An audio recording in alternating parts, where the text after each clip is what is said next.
इब्राहिम अलैहिस्सलाम अर्ज करने लगे, या अल्लाह कैसे जिंदा करते हैं मुर्दा को? अल्लाह पाक ने फरमाया, इब्राहिम क्या आपका यकीन नहीं है कि मैं दोबारा मरने के बाद मैं दोबारा जिंदा करूंगा? कौल कहने लगे, अबल या इलाह, क्यों नहीं, 100% यकीन है, लेकिन वलाकिन यतमइन्न कल्बी, मैं सिर्फ ये चाहता हूँ इत्मीनाने कल्ब के लिए, कोई बंदा पूछ बैठे तो मैं ये ना कहूँ कि मैंने अपनी आंखों नहीं देखा। खूबसूरत मिसाल सुने अल्लाह क्या फरमाता है।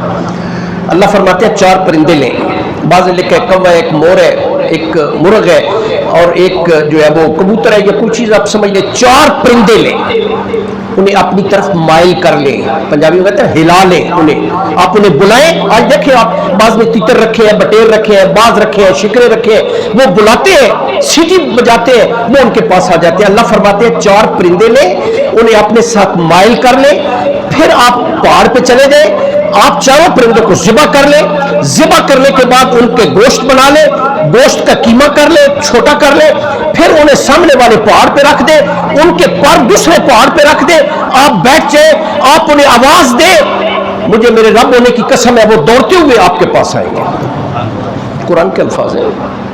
किया, ऐसे किया, जानवरों को, परिंदों को हिला लिया, माइल कर लिया, पहाड़ पे चले गए, ज़िबा कर लिया, गोश्त मिक्स कर दिया, पर एक तरफ रख दिए, फिर उन्हें बुलाया, वो आवाज दी जो आवाज देते थे, इधर से पर उड़े, इधर से गोश्त उड़ा, वो परिंदे बने। अल्लाह पाक फरमाते यातीना का साया, वो दौड़ते हुए चलते हुए तेरे पास आएंगे। क्यों? क्या खूबसूरत बात एक मुफस्सिर ने लिखी है कि किसी वक्त का कोई बड़ा मुतजद्दिद आदमी, बड़ा जिद्दत पसंद आदमी, वो कहेगा नहीं जी इब्राहिम अलैहिस्सलाम पहाड़ पे बैठे थे, दाना डाला हुआ था, वो परिंदे कोई हवा में उड़ रहे थे, फिजा में, उन परिंदों ने देखा, वो परिंदे उतरे, और वो अल्लाह फरमाते हैं नहीं, उड़ते हुए नहीं आएंगे, चलते हुए आएंगे, ताकि अपनी खुली आंखों से देख लें ये वही परिंदे हैं जो जिन्हें मैंने ज़िबा किए हैं।